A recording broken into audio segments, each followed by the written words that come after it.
Many of you have been wondering about this thing called cold thermogenesis. You see those ads on Instagram for big ice tubs that people are getting into. They're keeping it in their garage or out in the backyard, and they do it every day. Or maybe you've heard of the Wim Hof method, which is just a really cold shower with some deep breathing techniques. And you've contemplated it, but you haven't quite done it. Or maybe you've done it, but you haven't quite made it a habit because the idea of getting cold just kind of sucks. So today we're going to go over the why and how it can help stimulate your metabolism. We've been talking a lot about fat metabolism because I know that that is on many of your minds. And when you've heard me talk about thyroid Fixxr T2 and how it actually stimulates brown adipose tissue, well, same thing with cold thermogenesis. Same thing with these ice baths and cold showers. It is stimulating your metabolism. It's stimulating that brown adipose tissue to burn more stored body fat, to burn more of the white fat. That's the squishy fat that you can grab, that it surrounds your organs. It's not really good. Some people call it visceral fat. So let's go into the cold thermogenesis side and find out how this might help you burn more body fat. So this is going to be a game changer for you, and you can probably hear the excitement in my voice. The latest introduction, the latest member of the family to the Fixxr line is Metabolism Fixxr. And this, oh my God, I formulated this just for all my people out there that need to lose weight, that need help in the weight loss department, that can't lose weight no matter what they do, that feel like they have a slow metabolism, and that might be thinking of trying all those peptides out there, you know, the Beverly Hills soccer mom drug of choice for weight loss peptides. Or even if you're on them already and you're like, man, these are really expensive and I'm still not losing weight, add in Metabolism Fixxr. Here's what I did. I took the power of T2, which increases your basal metabolic rate while you are sitting there watching Netflix. You're burning fat while you're watching Netflix. I combined it with a very unique patented ingredient called Suppressa. Suppressa has multiple clinical trials backing its efficacy in reducing your appetite, decreasing snacking, and providing way more control over your food intake. It is amazing. We also see improved emotional well-being, just decreased food cravings all around, reduced hunger, and weight management. Add on top of that, we have green tea extract, we have purple forest purple tea extract, both of which affect the metabolism in a very positive way without the jitters of normal fat burning supplements out there from the 1980s and 90s, right? The ones that made you feel like you're having a heart attack. You will not have that in any of my supplements, thyroid Fixxr or Metabolism Fixxr. But Metabolism Fixxr, ooh, yeah, we kicked it up a notch. It is in powder form, so you can drink it through your day. It's going to flavor your water. We got orange crush and refreshing citrus. I love them both. It is going to keep you under control all day long. So you throw a couple scoops in your water bottle in the morning, throw a scoop or two in your water bottle throughout the day. You will have fat burning and appetite control the entire day for what? An eighth of a price of the peptides? Oh my God, you can't go wrong. So grab some Metabolism Fixxr today.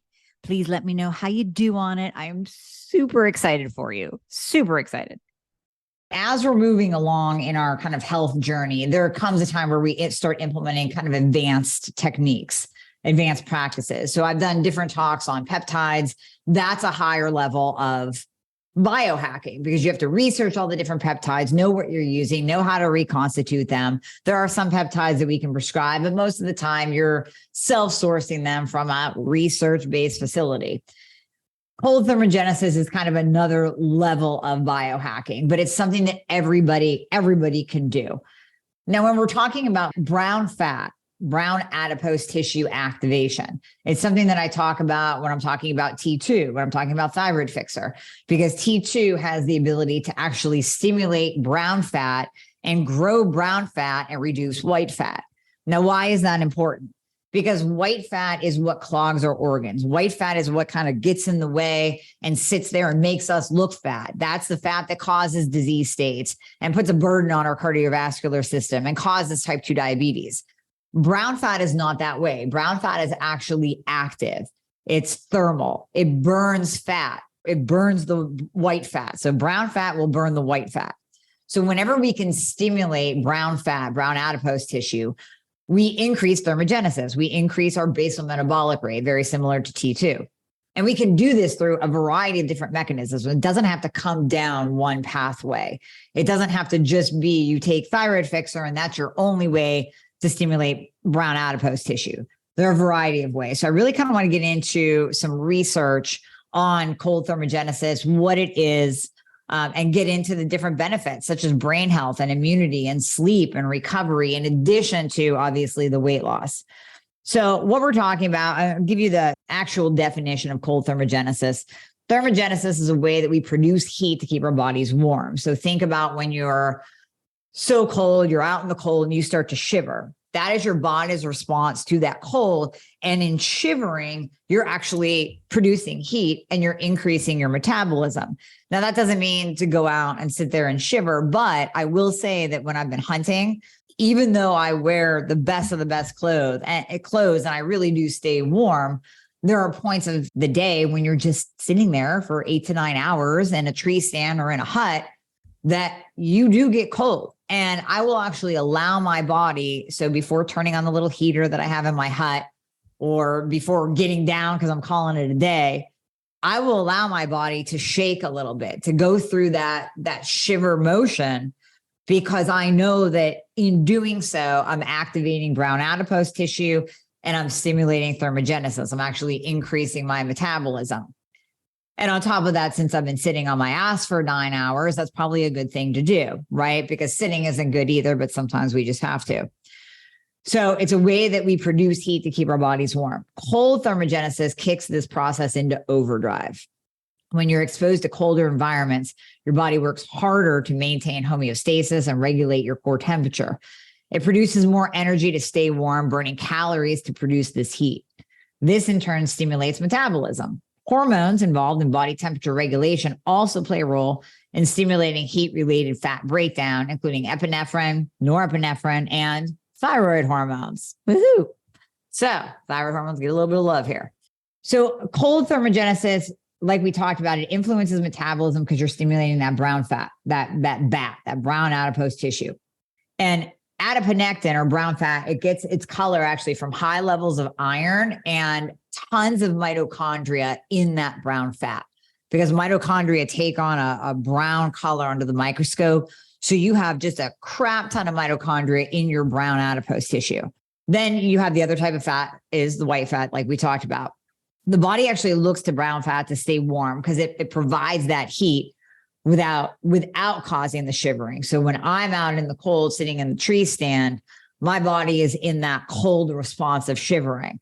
When you're stimulating the brown fat, and you'll find this when we go through different processes that you can do, such as cold showers, ice baths, all those things, you will find that you don't shiver. You react like that initial, like if you jumped into a cold pool, that take your breath away kind of feeling, but you're actually not shivering in response to that, because it's directly, that cold thermogenesis is directly stimulating your brown fat. And then the side effect of this is heat production.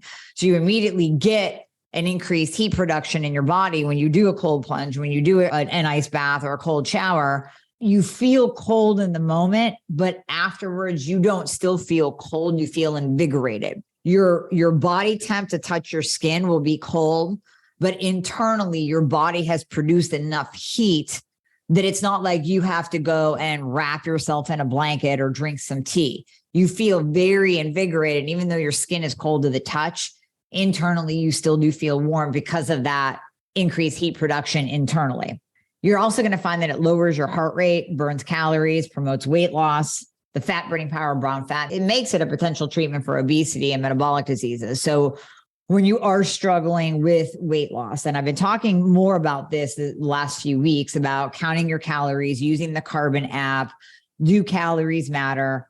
I just interviewed Dr. Lane Norton. That's a great podcast. He is a researcher that really digs into the research of burning stored body fat, weight loss, and what we really need to be doing.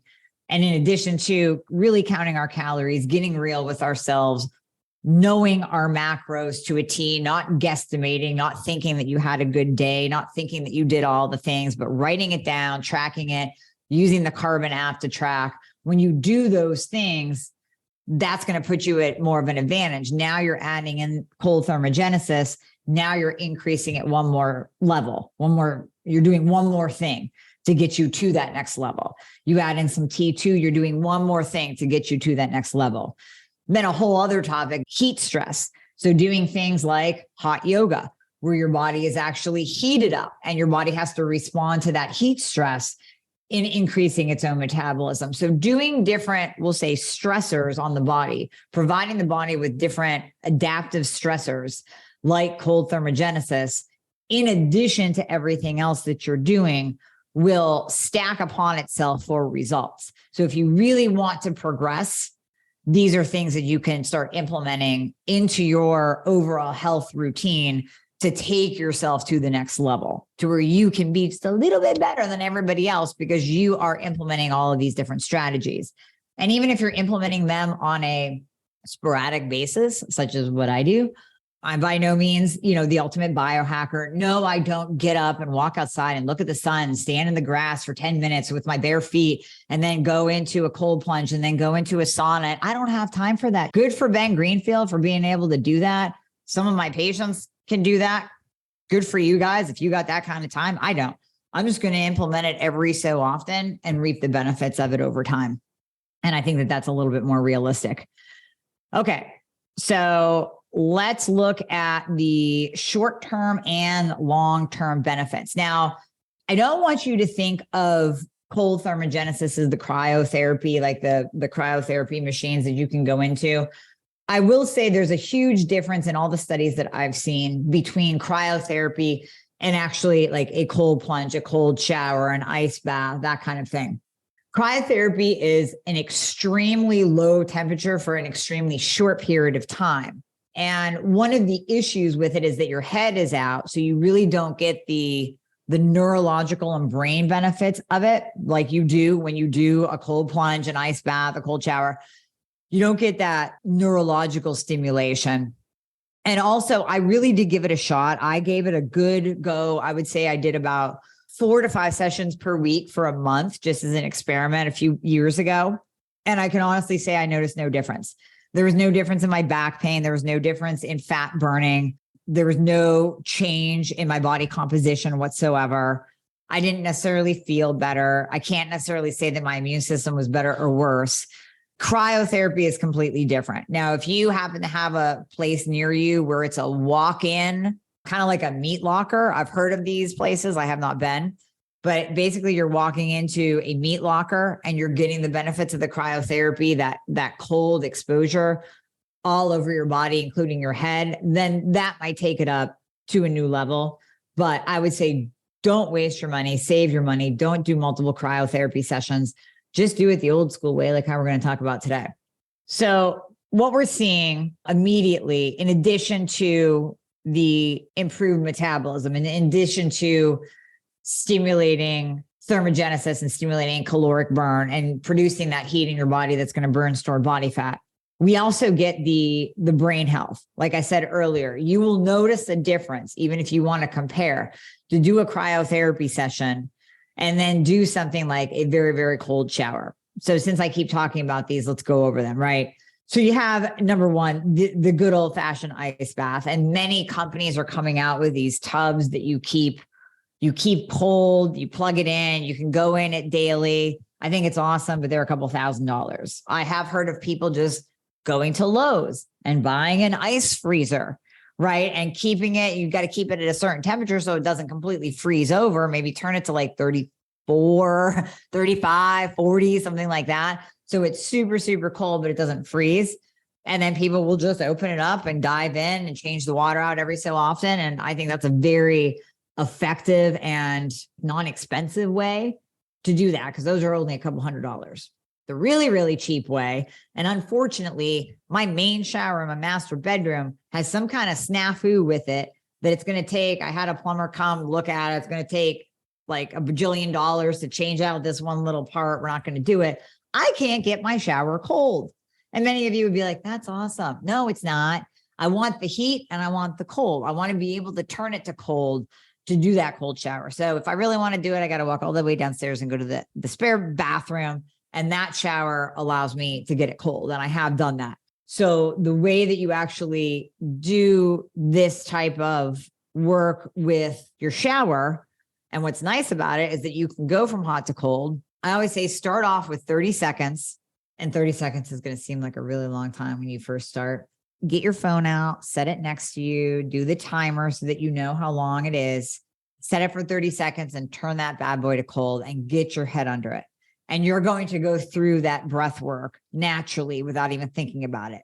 You're going to be going through that deep breathing that you get when you jump into a cold pool because it's your body's response. But what you're going to notice is that as you build up, so you do 30 seconds, you fight your way through that, you breathe your way through that, and then you flip that to warm, flip the shower to warm or hot, get warmed up again, go, okay, ready, boom, go again, another 30 seconds. Now, maybe the next day or a few days later, you'll be able to take that exposure to a minute. And now you go 1 minute and you do the same thing back and forth. Maybe you get 2 full minutes of cold exposure with breath work, and then you move on with your day. And then the next day, maybe you go 2 minutes and 30 seconds. Maybe you're only adding on 20 seconds or 30 seconds each time. But what you're going to notice is that your body adapts. It starts to get easier and easier.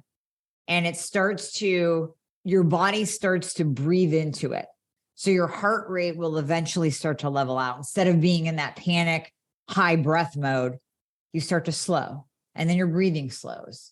And your heart rate starts to slow. Not to a low point that you don't want it, but it just starts to come back to normal instead of overreacting. And that's your body allowing you, it's really adapting and it's allowing you to go longer and longer each time. And if you keep this up as a practice, you will find, I mean, amazingly enough, and it doesn't even seem possible when you do your first 30 seconds, but you will find that amazingly enough, you are able to go 3 to 5 minutes with this cold exposure, no problem at all. Now, if you're talking about an ice bath, that's a little bit different. Because what I found when I've done the cold plunges and ice baths, and you can do this in a tub. If you want to run yourself a bath of cold water and dump some ice in it, I mean, by all means. I mean, chances are it would keep for at least a couple of days, right? So you could get a couple of days out of it. When you first get in, though, it's the feet. It's the feet that prevents you. So when I was at a mastermind event and they had an ice bath in there for us. I have a video somewhere out there. And I got in and I could have stayed in probably longer, but my feet froze. So I stuck my feet out at the end of the bath just to pop them out to try to get a little bit warmer. So it's a little bit different in that ice bath because it's a shock. It's like jumping in a pool, right? And you really have to force yourself when you're in there to go under, to get your head under, to get that brain benefit. So it's a little bit different than a shower. I'd say a little bit more difficult than a shower, but that's kind of the next level. So what happens in the brain is, with what we see as we age, and of course I saw this firsthand with my mom with Alzheimer's, but we get that cognitive decline. If we knew back then what we know now about Alzheimer's, I truly believe, and I've said this in multiple podcasts, I truly believe that we could have extended my mother's life or at least helped her in those last few years be a little bit better, because now we know, living on diet pop and ice cream and bread, which she did, increases insulin. Insulin increases your blood glucose, causes type 2 diabetes. And now we're seeing Alzheimer's as type 3 diabetes because of those high insulin levels. Now we also know that something like cold exposure to cold stimulates cold shock proteins, which in turn decrease degeneration. Cold thermogenesis is the link between synapse regeneration. Synapses in your brain can actually regenerate with cold exposure.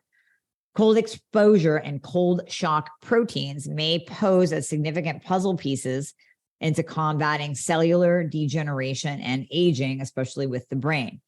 And you will notice this when you do these type of cold exposure, no matter what you do, whether it's the shower, the ice bath, whatever. You will notice if you get your head in there that you are lit up. I mean, at least for a couple hours, if not for the whole day. It's like you are more refreshed than you've ever been. Your brain, it's like somebody peeled away the layers and the cobwebs, and you can just think clearly. I mean, it is that quick. So for those of you that are still dealing with anxiety, depression, brain fog, memory issues, I know many of my patients have come to me saying that they think they have early Alzheimer's, and it's not. As we're working at getting your thyroid back online and your hormones balanced, this is a great, quick way to really light your brain up. And just kind of sidestepping on the brain component, I talked a lot about Kinetic. I interviewed the owners of Kinetic, the ketone drink. And if you pair up Kinetic, like say you do that in the morning on an empty stomach, preferably, but say you do that in the morning, those ketones, those exogenous ketones, and you do some type of cold exposure with your face and head in the mix, you will absolutely have a better day. I mean, if there's a day where you need some brain power, you're taking a test, you're doing something important, you just cannot afford, you're doing a job interview, whatever it is, and you want your brain lit up, do a Kinetic drink and like a cold shower or a cold plunge, and you will be on point that day. It is that quick in how it acts on your brain. And then, of course, over time, you are rebuilding those synapses in the brain. So if anything, I'm doing it for the short term, but also for the long-term benefits, since I have Alzheimer's in my genes and in my family. There's also immunity. Now, you would think, we've all been taught throughout the years by our parents, right? Don't go out in the cold. You're going to get a cold, right? And that's simply not the case. You get a cold when you're exposed to viruses. You don't get a cold because it's cold out. In fact, exposing yourself to cold environments like ice baths on a regular basis may boost your immunity, boost it. So the cold increases your white blood cell count, that WBC that we look at. And for many of you, when we've been going over your labs, if your WBC is above a 7, that indicates kind of this long-term infection going on, like something like Epstein-Barr virus, something's going on where your body's responding, or maybe you just had exposure to a virus. The low white blood cell counts can indicate lowered immunity.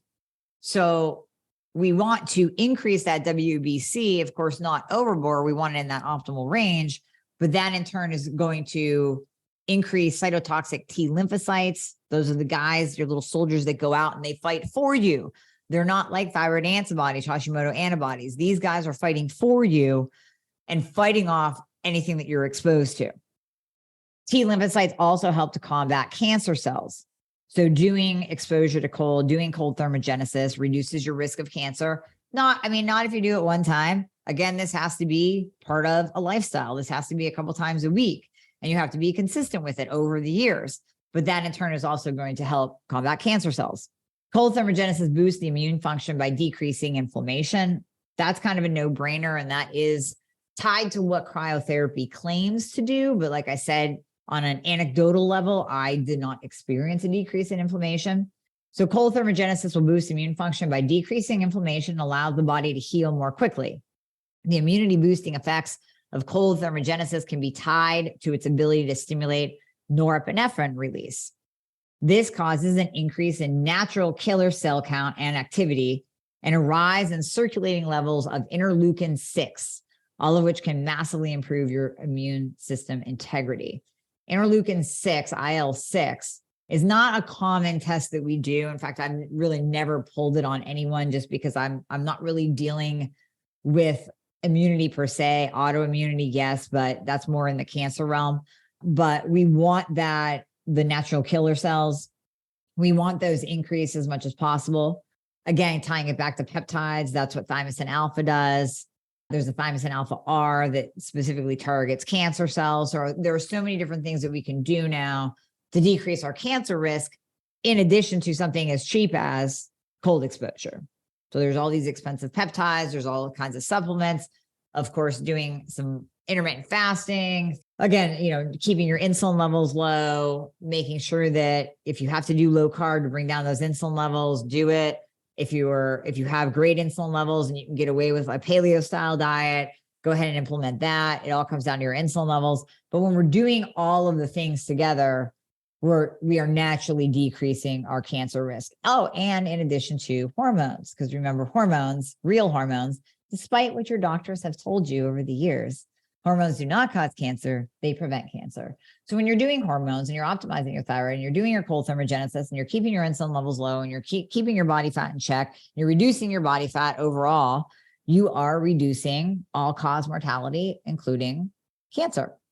Sleep. So how many of you are still dealing with bad sleep, right? We've talked about delta-8 on here as an answer to sleep. Many of you will stack melatonin, progesterone, magnesium as a great sleep stack. Here is another way. So cold therapy has been shown to improve sleep, ability to fall asleep, depth and quality of sleep. So if any of you have an Oura ring and you start experimenting with cold therapy, please let me know if your Oura ring tells you that you are getting more deep sleep. I don't trust the Apple Watch or any other wearable device for sleep accuracy. I would only trust the Oura ring. I do not have one myself because I've readily said that I don't want to get into some kind of mental lockdown with the Oura ring and get into the kind of the nocebo effect of, oh, well, I didn't have a good night's sleep last night, therefore I feel like shit today. I would absolutely get into that mental cycle. So I stay away from it. So if all y'all have an Oura ring, do some cold therapy. And over time, let me know if you're getting deeper sleep per the Oura ring. One study found that just 3 minutes of whole body cryotherapy. Now, again, whole body, including the head. So when we say whole body cryotherapy, we're going to be talking about getting in an ice bath, getting under the shower, getting the whole body exposed. Improves objective and subjective sleep quality in healthy, active people. This can be due to the fact that pain relief, another benefit, and parasympathetic nervous system activity increase during slow wave sleep. So again, sleep, very important for weight loss. So you're kind of getting double those benefits. Resilience and recovery, another benefit. So we know that it decreases inflammation. So any kind of injury that you're dealing with, if you had surgery, of course, if you just had surgery, you have to, check with your surgeon to make sure that you're able to do this, but it will promote recovery and reduce inflammation and stimulate recovery and repair. So whether it's just from a hard ass workout and you're fatigued and sore, or whether you have an actual injury, you can implement cold therapy as really a scientific way to address fatigue and delay muscle recovery and decrease your pain and decrease your inflammation. Many, many athletes. I mean, come on, this is old school, right? We can go back to 50s, 60s, 70s and, go into mentally, because I know you've all seen these movies, right? Mentally go into, when they show like the training facility or in the locker room. Oh gosh, what's that movie? It's, I want to say Bull Durham, but I might be off. It might be Major League or Bull Durham from back in the day where, the guy gets into this big metal tub and it's just filled with ice. And they had that in the athletes' workout rooms and in the training room, in the locker room as just part of what you do, as an athlete. And I guarantee you every single athlete, I remember hearing Ben Roethlisberger when I was down in Pittsburgh, especially, had like a cold plunge, an infrared sauna, and a hyperbaric chamber all in his house. And that's just for recovery and repair, because when your body is your moneymaker, you better make sure that that's on point, right? Well, maybe our bodies aren't our moneymaker, but we deserve to live our best life. So if it takes something as cheap as, you don't have to go out and buy the hyperbaric. If you want to buy the infrared sauna, good for you. I still haven't done that, but it's on my list. But just do some cold thermogenesis. Get in the freaking cold shower. Fill your bathtub with cold water and some ice because you're going to get the benefits of it. There's also, you can pair this up with something called the Wim Hof method. And you can totally look this up. It's a style of breathing that you do when you are doing this, stepping up to, 30-second, minute and 32 minutes. When you're building that up, you can do this deep breathing with it. And here's some different methods that they're suggesting to kind of go along with the Wim Hof method. Before starting, drink 16 to 32 ounces of water. Eat a high fat or high protein meal. Next, get a bucket of water that's 50 to 55 degrees and dunk your face in it, holding it as long as you can. Continue that for a few weeks until you can hold for longer. So that's one way to start if you want to start off really slow. Another method, take an ice bath in cold water with 20 pounds of ice on your chest. Wear socks, gloves, and a t-shirt and hat to keep the body warm until it adjusts. So if you don't want to go all in, you can ease your way in. Then you can take the outer protection off, stay for 45 minutes. Whew. In both instances, it's important that you don't allow your skin temperature to fall below 50 to 55 degrees. I personally don't have 45 minutes to do that. So I'm going all in and I'm going for like the 2 to 3 minute. These methods follow the Wim Hof method. The Wim Hof method stimulates the vagus nerve, which is connected to the rest of the nervous system. And in turn, exposing even just your face to cold water can give you these benefits while increasing tolerance to cold environments. Wim Hof research has shown that this cold thermogenesis improves concentration. We said that, willpower, and sleep while reducing depression and autoimmune symptoms. These benefits can play a vital role in a person's mental health. This method helps you increase mental resilience and increases your focus, concentration, and willpower. The Wim Hof method of breathing is not your typical yoga breath of like the in through the nose, out through the nose. I haven't done it in a while.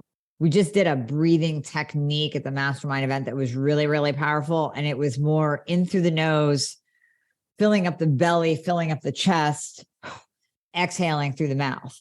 So you do this and you're increasing the rate at which you're breathing in and out as well. So you start off kind of slow and rhythmic like waves, and then you increase it. My advice would be to look up the Wim Hof method of breathing if you want to incorporate that into your cold exposure.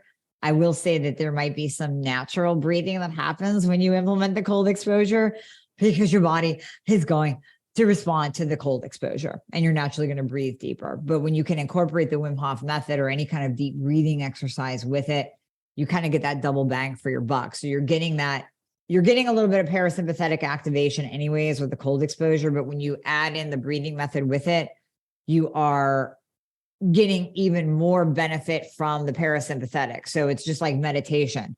You know, many of us will do like a 5 to 10 minute meditation in the morning to kind of just reset our body, lower our cortisol levels, but tap into the parasympathetic nervous system because we all tend to be in sympathetic. We're all like right here, think, do. And we don't sit back and really get into that parasympathetic where we're focused on the breath, thoughts are coming in and out, and we're allowing our bodies to kind of calm down. Now, meditation does not have to be boring and sitting here and relaxing and going down into a deeper state of low.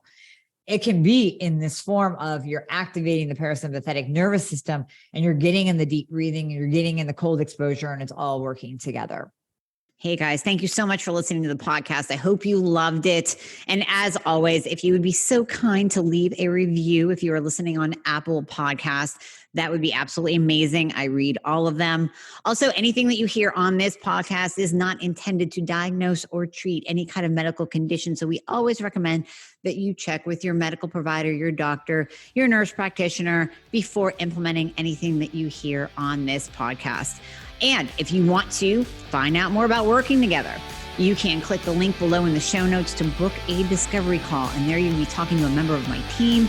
They are an extension of me. They are amazing. And you and I will talk after that once we get you all signed up and you and I get to work together. All right. I hope to see you soon.